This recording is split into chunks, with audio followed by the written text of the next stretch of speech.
Selamat petang, salam sejahtera. Terima kasih karena bersama dengan saya di Nazilin Unity Channel. Beranikah Perikatan Nasional berjanji akan pindah perlembagaan jika berkuasa?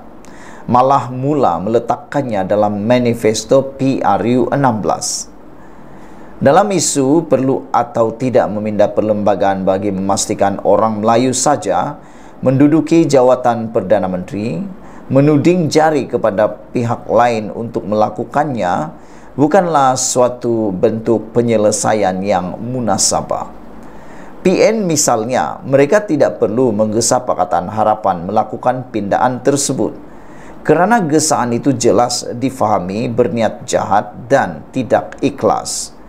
Lagi pula, pendirian Pakatan Harapan dan lain-lain parti ialah mereka mahu peruntukan sedia ada dikekalkan, yaitu sesiapa saja boleh dan berhak menjadi Perdana Menteri. Tetapi berserta kefahaman dan kesepakatan, dalam masa yang sama mereka yakin bahawa berdasarkan orang Melayu merupakan penduduk majoriti negara ini, orang Melayu tetap merupakan pilihan utama untuk menjadi Perdana Menteri.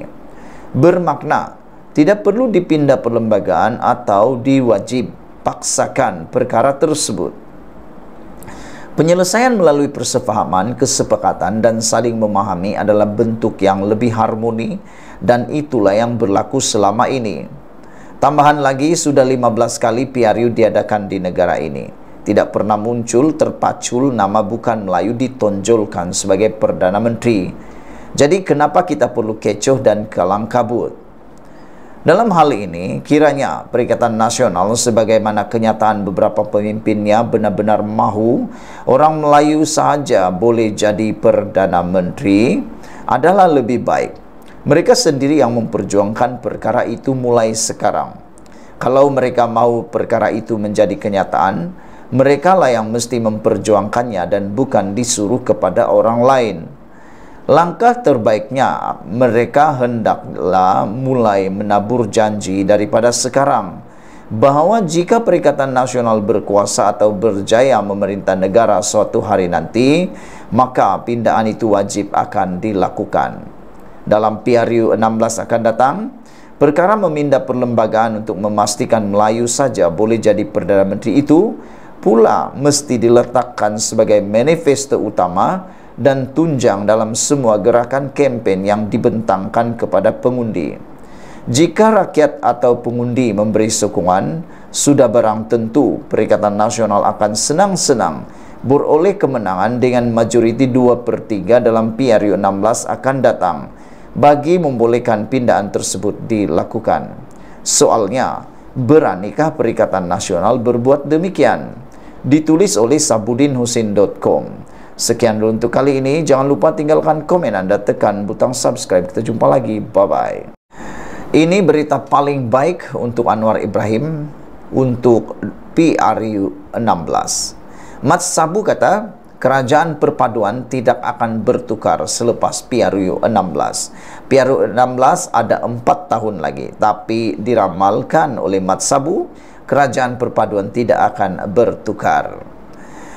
Presiden Parti Amanah Negara, Datuk Seri Muhammad Sabu yakin kerajaan perpaduan akan kekal memerintah negara ini selepas PRU 16.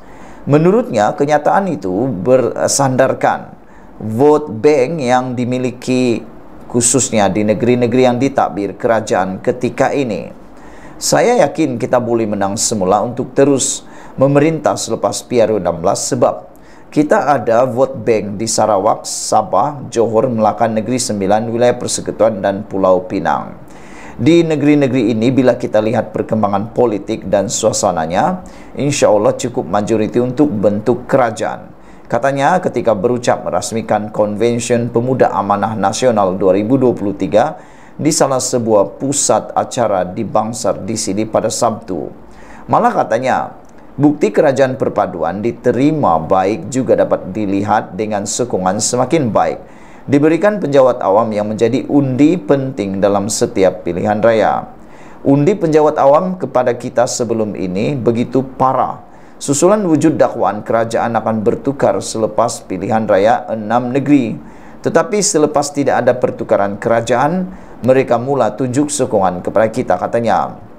Bagaimanapun, Muhammad Sabu mengakui sokongan kuat yang diterima di negeri-negeri yang ditadbir kerajaan belum mencukupi. Katanya, kerajaan juga perlu memfokuskan kepada usaha untuk menarik kembali sokongan rakyat di negeri diperintah pembangkang yang majoritinya pengundi Melayu dan Islam. Kita kena lihat kaedah bagaimana hendak tarik sokongan rakyat di Kelantan, Terengganu, Kedah dan Perlis. Kita tidak boleh terus jadi kerajaan tanpa sokongan orang Melayu Islam, kata beliau lagi. Saudara-saudara sekalian, diucapkan tahniah kepada kerajaan pimpinan Anwar Ibrahim yang bakal akan bertahan dan tidak akan ditukar selepas PRU 16. Kita jumpa lagi, bye-bye. Selamat malam, salam sejahtera. Terima kasih kerana bersama dengan saya di Nazilin Unity Channel. Wah, ini satu pengakuan paling luar biasa daripada Khairi Jamaluddin. Khairi Jamaluddin telah dipecat oleh UMNO gara-gara beliau melawan presiden. Akhirnya hari ini pula timbul pengakuan yang berkaitan dengan Presiden UMNO juga, yaitu Zahid Hamidi. Kata Khairi Jamaluddin, Zahid betul-betul pengendali politik. KJ ulas rombakan jemaah menteri. Khairi Jamaluddin yang dipecat daripada UMNO mendakwa Zahid Hamidi menunjukkan kepada pemimpin bawahan bahawa beliau satu-satunya yang boleh kekal dalam UMNO.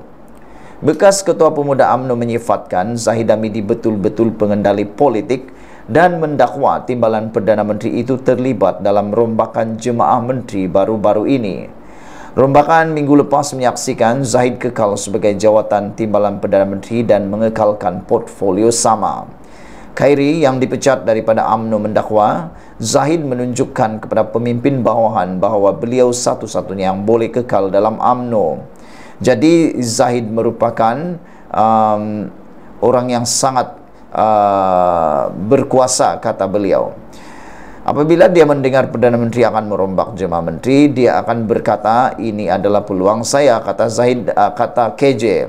Zahid mau memberitahu orang lain, walaupun saya telah menjalani pembedahan baru-baru ini, saya masih menjalankan tugas dan saya tidak ke mana-mana, kata Khairi Jamaluddin. Saya boleh pindahkan orang, tidak kira kamu timbalan presiden, naib presiden, katanya dalam podcast Keluar Sekejap bersama Sahrir Hamdan. Khairi merujuk kepada pertukaran portfolio antara timbalan Presiden UMNO Muhammad Hassan, naib Presiden Khalid Nordin dan ahli Majlis Kerja Tertinggi MKT Zamri Abdul Kadir. Khalid mengambil alih portfolio pertahanan daripada Muhammad, manakala Muhammad diberi portfolio luar negeri, portfolio yang sebelum ini dipegang oleh Zamri. Zamri pula dilantik sebagai Menteri Pendidikan Tinggi menggantikan Khalid. Dalam pada itu, Khairi kecewa kerana Kementerian Sumber Asli, Alam Sekitar dan Perubahan Iklim dan Kementerian Komunikasi dan Digital dipecahkan. Beliau mengakui bekas Menteri Nik Nazmi Nik Ahmad menunjukkan prestasi yang baik ketika di NRECC. Bagaimanapun memenangkan kementerian itu telah dipecahkan, mungkin memberi cabaran kepada Nik Nazmi untuk menjalankan tugas dengan berkesan. Khairi mendakwa pemecahan KKD kepada Kementerian Komunikasi dan Kementerian Digital semata-mata untuk mengekalkan Fahmi Fazil dalam jemaah menteri. Kementerian Digital kini di bawah pimpinan Gobind Singh Dio. Sepatutnya KKD hanya diterajui seorang individu, kata Khairi Jamaluddin. Tetapi oleh kerana Perdana Menteri mahu menyelamatkan Fahmi, jadi KKD terpaksa berpecah dua, kata Khairi lagi. Khairi juga tidak bersetuju dengan peranan Fahmi sebagai jurucakap rasmi kerajaan. Ini kerana beliau akan bercakap mengenai perkara berkaitan kementerian lain yang mungkin tidak dimaklumkan sepenuhnya. Sekian dulu untuk kali ini. Jangan lupa tinggalkan komen anda untuk isu kali ini. Kita jumpa lagi. Bye-bye.